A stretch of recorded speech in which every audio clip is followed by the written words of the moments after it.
Hello friends, तो स्वागत है आपको मूवी चर्चा एक नुआ एपिसोड को। तो सब तरह बड़ी गोटे रिक्वेस्ट, वीडियो को लाइक करंतु एवं चैनल को सब्सक्राइब करंतु।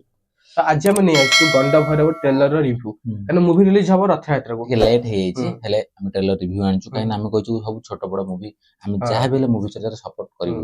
ଛୋଟ ହଉ ବଡ ହଉ ଆମେ ମୁଭି ଚର୍ଚ୍ଚା ଆରମ୍ଭ ଦିନରୁ ହିଁ ଏତେ ଛୋଟ ମୁଭି ସପୋର୍ଟ କରୁଛୁ କି କୋଉ ଚ୍ୟାନେଲ ଆପଣ ମାନେ ପାଇବେନି। ତ ସେଇଟା ଆମେ କେବେ ବି ଛାଡିବୁନି କାହିଁକି ନା ଆମ ଓଡିଆ ମୁଭି ଯୋଉଟା ଭଲ ହେଇଥିବ, ଯୋଉଟା ପରିଶ୍ରମ ହେଇଥିବ, ତ ତାରି ଉପରେ ଆମେ ସବୁବେଳେ ସପୋର୍ଟ ଅଛି ଆମ ମୁଭି ଚର୍ଚ୍ଚାର। କାରଣ ଲେଟ୍ ରେ ଯିବ କିନ୍ତୁ ରିଭ୍ୟୁ ଯିବ, କାରଣ ଆମେ ବି ଟିକେ ବ୍ୟସ୍ତ ରହୁଛି ଆଡେ, ତ ନିହାତି ରିଭ୍ୟୁ ଯିବ। ଆପଣ ନିରାଶ ହେବେନି, ଟୋଟାଲ ରିଭ୍ୟୁ ସବୁବେଳେ ଯିବ। ତ ଆଜି ଆମେ କହିବା ଗଣ୍ଡ ଭର ଟ୍ରେଲର କେମିତି ଲାଗିଲା। ତ ଏଟା ଗୋଟେ ଆମେ କହିଥିଲୁ ଏଟା ଗୋଟେ ଗ୍ୟାଙ୍ଗସ ଅଫ ମାନେ ଗ୍ୟାଙ୍ଗସ ଅଫ ଟାଇପ ଗୋଟେ ମୁଭି ଟି ହବାକୁ ଯାଉଛି।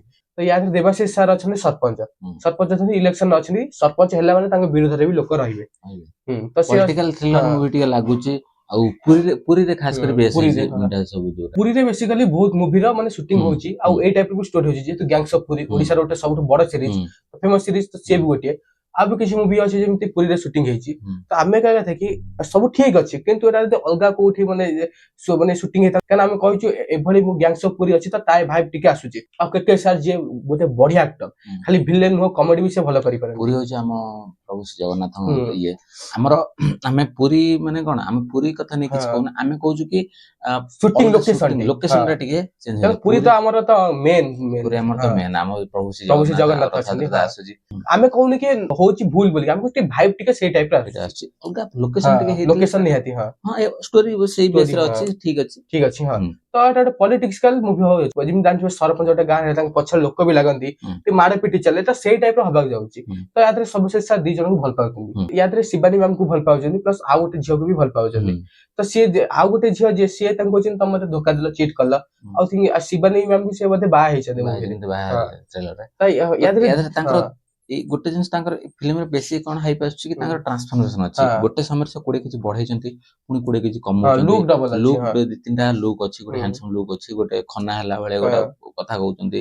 ତ ଆଉ ଗୋଟେ ତ ପୁରା ଯେମିତି ମୋଟା ଲୋକ ଟାଇପ ତ ଦୁଇ ତିନିଟି କ୍ୟାରେକ୍ଟର ଅଛି, ତ ସେଇ କ୍ୟାରେକ୍ଟର କେମିତି କଣ ଡାଇରେକ୍ଟର ଦେଖେଇଛନ୍ତି ଆଉ କେମିତି କଣ ଦେବାଶିଷ ତାକୁ ପ୍ରେଜେଣ୍ଟ କରିଛନ୍ତି, ତ ସେଇଟା ହିଁ ଇମ୍ପୋର୍ଟାଣ୍ଟ ରହିବ।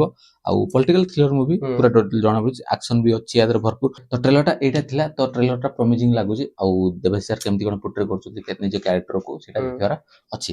କିନ୍ତୁ ଏବେ ଆମେ ଗୋଟେ କଥା କହିବୁ କି ଫିଲ୍ମ ରିଲିଜ ନେଇକି ତ ମିଲେଟ ଡାଏରୀ ରିଲିଜ ହଉଛି ଜୁଲାଇ 16 ରିଲିଜ ହବା ଦରକାର ଏଇ ଟାଇମରେ, ରଜରେ ଆସିଥାନ୍ତେ। ରଜରେ ଆସିଥାନ୍ତେ, ତ ଏଇଟା ବି ଆସୁଛି, ଠାକୁରଙ୍କ ମୁଭି ଏବେ ପୁରୀରେ ହଉଛି, ସେ ବି ଆସୁଛି। କିନ୍ତୁ ବରବଧୁ ଯେହେତୁ ବରବଧୁ ଏତେ ସକ୍ସେସ ପାଇଲା, ତ ସିଏ ପୁଣି ଜୁଲାଇ 16 ରେ ଆସିବା କଣ ଦରକାର? ତାଙ୍କ ରିଲିଜ ଟା ଜୁଲାଇ 16 ହିଁ କରିବା କଣ ଦରକାର? ତ ଆମ ଓଡିଶାରେ ତ ହଲ ସଂଖ୍ୟା କମ, ଇନକମ ତ ଯାହା ହୁଏ ଆପଣ ଜାଣିଛନ୍ତି, ସବୁ ବଡ ଷ୍ଟାର ନଥିଲେ ଯାହା ଇନକମ ହୁଏ। ତ ତାପରେ ବି ଯଦି ଗୋଟେ ସମୟରେ 3-3ଟି ମୁଭି, ଗୋଟେ ଦିନରେ 3-3ଟି ମୁଭି ଯଦି ପକେଇବେ, ତ ବିଜନେସ କୋଉଠୁ ଆସିବ? ରିଲିଜ ତ ପରେ ବି ହେଇପାରିବ, ପୂର୍ବରୁ ବି ହେଇପାରିବ। ତ ରିଲିଜ ର ମାନେ କଣ ଅଛି? ତ ଦୁଇଟି ମୁଭି ତ ପ୍ରଥମେ ତ ଚଲେଇବାକୁ ଦିଅନ୍ତୁ। ଆମେ ବରବଧୂର ବିପକ୍ଷରେ ନାହୁଁ, କିନ୍ତୁ ଆମେ ଗୋଟେ କଥା କହୁଛୁ ସେଟା ରିଲିଜ, କାହିଁକିନା ଅଲରେଡି ରିଲିଜ ହେଇସାରିଛି, ସଫଳତା ପାଇସାରିଛି। ତ ସେଇଟା ଆମେ କହୁଛୁ ଅଲଗା ଟାଇମରେ ପକେଇଲେ ବି ଅଡିଏନ୍ସ ବି ଯାଆନ୍ତି ଦେଖିବାକୁ। ରିଲିଜ ମାନେ ତମେ ଯେତେବେଳେ ବର୍ଷ ପରେ ପକେଇଲେ ବି ଯିବେ। କିନ୍ତୁ ସେଇଟା ଯଦି ପୁଣି ଦୁଇଟି ମୁଭି ରିଲିଜ ହଉଛି, ମାନେ ପ୍ରଥମ ଥର ପାଇଁ ରିଲିଜ ହଉଛି, ତ ପୁଣି ଆପଣ ଯଦି ପୁଣି ସେଇଠି ରିଲିଜ କରିବେ, ତ ନିହାତି ସେ ଦିଟା ମୁଭିରେ ବି ଇନକମ କରିବ, ତାପରେ ସ୍କ୍ରିନ ବି କମିବ, ଥିଏଟର ସଂଖ୍ୟା ମାନେ ବାଣ୍ଟ ହେଇଯିବ, ବିଜନେସ କୋଉଠି ଆସିବ? ଖାଲି ଇଏ ତ ଗୋଟେ ଟାଇମ। ଆଉ ପୂର୍ବ ଟାଇମ ଏଇଭଳିଆ ଥରେ ହେଇଥିଲା, ଦମନ ଯେତେବେଳେ ରିଲିଜ ହେଇଥିଲା, ସେତେବେଳେ ସମସ୍ତେ କଥା ଉଠେଇଥିଲେ କି ଦମନ ରିଲିଜ ହବା ନିହାତି ମାନେ ଦରକାର ନୁହେଁ, କାରଣ ସିଏ ମୁଭି ଭଲ ଇନକମ କରିଦେଇଥିଲା। ତ ସିଏ ଗୋଟେ ତାକୁ ପଛରେ ରିଲିଜ କରିଥାନ୍ତା, ଯେହେତୁ ମୁଭି ତ ରିଲିଜ କରିବା କିଛି ଆବଶ୍ୟକ ନାହିଁ। ତାପରେ ଇଏ ଗୋଟେ ସେଇଭଳି ହଉଛି, ମାନେ ବରବଧୂ ଇନକମ କରିଦେଇଛି। ଆମେ ତ ବେଶୀ ଖୁସି ଥିଲୁ କି ସେ ବିଦେଶରେ ପଡିଛି, ମାନେ ଇଣ୍ଡିଆ ବାହାରେ ସେ ମୁଭି ଲୋକ ଦେଖୁଛନ୍ତି। ଆମେ ତ ଖୁସି, ଫାର୍ଷ୍ଟ ଟାଇମ ଗୋଟେ ଓଡିଆ ଆକ୍ଟରକୁ ଇଣ୍ଡିଆ ବାହାରେ ଲୋକ ଦେଖୁଛନ୍ତି, ସେଟା ଖୁସି ଲାଗିଲା। କିନ୍ତୁ ଏବେ ଯୋଉ କାମଟା କଲେ, ଆମେ କହୁଛୁ କି ଏଟା ରିଲିଜ କର, କିନ୍ତୁ ଫ୍ରି ଟାଇମ ରେ କର, ଯେତେବେଳେ ମୁଭି ପଡୁନି। ଏବେ ତ ନୂଆ ଗୋଟେ ଜଗନ୍ନାଥଙ୍କ ଉପରେ ମିଲେଟ ଡାଏରୀ ଟା ପ୍ରଭୁ ଜଗନ୍ନାଥ ଉପରେ ଅଛି। ଆଉ ତାପରେ ଇଏ ବି ଗୋଟେ, ସେଇଥିପାଇଁ ସେ ଏଇ ଟାଇମକୁ ଧରିଛନ୍ତି। ବରବଧୂ ଏଇ ଟାଇମ ରିଲିଜ ନ କରିବା ନଥିଲା, ଏଇ ଟାଇମରେ ବି ଧରିବା ଦରକାର, କାରଣ ସେ ମୁଭି ରିଲିଜ କରିନାହାନ୍ତି। ଯେହେତୁ ମିଲେଟ ଡାଏରୀ ବି ରଜରେ ଆସିଥାନ୍ତା, ସେ ଭଲ କଲେ ଘୁଞ୍ଚିଗଲେ।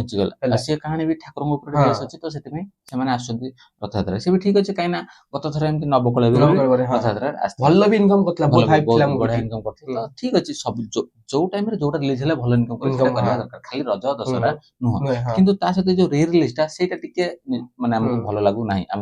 ଆମେ କହିଛୁ ଠିକ କଥା ଆମେ ଉଠେଇବୁ ଉଠେଇବୁ କାହିଁକିନା ଇଏ ଜିନିଷଟା ହବାର ନାହିଁ ହୁଁ। କାହିଁକିନା ଓଡିଶାରେ ସ୍କ୍ରିନ୍ ସଂଖ୍ୟା ଏତେ କମ ଯେମିତି ତିନିଟି ରଜରେ ବଡ ଷ୍ଟାର ଥାଇକି ବି ଅନାନ ସାର ଅନୁଭବ ସାର ଥାଇକି ବି ମାନେ ବିଜନେସ ଟା କେମିତି କମରେ ଗଲା ବାଣ୍ଟି ହେଇଯାଉଛି ନା ବାଣ୍ଟି ହେଇଗଲା ହଁ। ସେଇ ଟାଇମରେ ଯଦି କୌଣସି ଗୋଟେ ଷ୍ଟାର ଥାନ୍ତେ ହୁଁ। ତ ଇନକମ୍ ଭଲ Income ବି ହେଇଥାନ୍ତା ନିହାତି, ନା ହଁ। ପ୍ରଡ୍ୟୁସର ତ ପଇସା ଫେରି ପାଇବ ହୁଁ। ନା ତ ସେଇଟା ହଉଛି କଥା ଫିଲ୍ମ ଯାହା ବି ହେଇଥାଉ ପ୍ରଡ୍ୟୁସର ପ୍ରଥମ ପଇସା ଫେରି ପାଇବା ହଁ। ଦରକାର ତାହେଲେ ଯାଇକି ସେ ଆଉ ଗୋଟେ ମୁଭି ପାଇଁ ଚେଷ୍ଟା ଚେଷ୍ଟା କରିବ ହଁ। ନହେଲେ ସେ କାହିଁକି ଚେଷ୍ଟା କରିବ ହୁଁ। ଯେତେ ବି କାହାଣୀ ଭଲ ତ ଥାଉ ରିଲିଜ ଏଠି ଦରକାର ଦରକାର ନଥିଲା। ନଥିଲା ତ ଏଇଟା କଣ ଧ୍ୟାନ ଦେବେ ନ ଦେବେ ହୁଁ। ସେଇଟା ତ ଆମ ସ୍ୱରଟା ଆମେ ଉଠେଇଲୁ କିନ୍ତୁ ନା ଆମେ କହିଛୁ ଯେତେବେଳେ ବି କିଛି ବି ଖରାପ ହବ ତ ଆମେ କହିବୁ। କହିବୁ କାଇଁ ଏଇଟା ଦରକାର ନଥିଲା ଆଉ ହୁଁ। ପରବର୍ତ୍ତୀ ଆମେ ସବୁବେଳେ ସପୋର୍ଟ କରିଥିଲୁ ଟିଜର Teaser ଟ୍ରେଲର trailer, ହଁ। ଆମେ ସବୁବେଳେ ସପୋର୍ଟ ଆଉ ତାର ବକ୍ସ ଅଫିସ ବି ଦେଇଥିଲୁ ଆମେ ଭଲ ମାନେ ହଁ। ଆମେ ସବୁବେଳେ ଫିଲ୍ମକୁ ସପୋର୍ଟ କରି ହୁଁ। ଆସିଛୁ କିନ୍ତୁ ଏବେ ସେଇଟା ରିଲିଜ କରିବାର ନଥିଲା ସେଇଟା ହୁଁ। ଆମେ ଆମ ତରଫରୁ କହୁଛୁ, କହୁଛୁ ହଁ। ତ ସେଇଟା ତାଙ୍କ ଯେ ପ୍ରଡ୍ୟୁସର ଅଛନ୍ତି ସେମାନେ ଜାଣିବେ ଆଉ ଦେଖିବେ ହଁ ଆଉ କିଛି ଗୋଟେ ଷ୍ଟେପ ହଁ ନେବା ପାଇଁ ଚେଷ୍ଟା ଆଉ ଦ କରନ୍ତୁ ମିଲର ଡାଇରେକ୍ଟ ସିଦ୍ଧାର୍ଥ ସାର୍ କୁ ଗୋଟେ ବର୍ଷ ପରେ ଦେଖିବାକୁ ମିଳିବ ଦେଖିବାକୁ ମିଳିବ ତା ହଁ ଖୁସି ଲାଗୁଛି ଯଦି ବାଙ୍ଗାଲୋରରେ ପଡନ୍ତା ଆମେ ଚେଷ୍ଟା କରୁଛୁ ଯିମୁ ବାଙ୍ଗଲୋର ଯୋଉ ମୁଭି ପଡୁ ହୁଁ। ଆମେ ଚେଷ୍ଟା କରିବୁ ଯିବା ପାଇଁ ଦେବାଶିଷ ସାରଙ୍କର କିନ୍ତୁ ହଉ କିମ୍ବା ବେଶୀ ତ ଆଶା ଅଛି ଦ ମିଲର ଡାଇରେକ୍ଟ ଯେହେତୁ ସିଦ୍ଧାର୍ଥ ସାର୍ ଅଛନ୍ତି ହୁଁ। କିନ୍ତୁ ନବକଳେବର ବି ବାଙ୍ଗାଲୋରରେ ପଡିଥିଲା କରିଥିଲା ହଁ କିନ୍ତୁ ଟିକେ ଦୂର ବାଟରେ ପଡିଥିଲା ହୁଁ। ଟିକେ ଶୋ ସଂଖ୍ୟା କମ ଥିଲା ସେଥିପାଇଁ ଆମେ ଯାଇପାରିନଥିଲୁ କିନ୍ତୁ ଦେଖାଯାଉ କଣ ଏଟା ହଉଛି ଆଉ ଯାହା ବି ହବ ଭଲ ହଉ ଆଉ ଟ୍ରେଲର ଟା ଆଉ ଥରେ କହିଦବୁ ଆମେ ଟ୍ରେଲର ଟିକେ ହଟିଗଲୁ କାହିଁକି ହଁ ଇଏ କଥାଟା କହିବା ନିହାତି କହିଲେ ଦରକାର ହଁ ତ ଭିଡିଓଟି ଆଜି ପାଇଁ ଏତିକି ରହୁଛୁ ହଁ।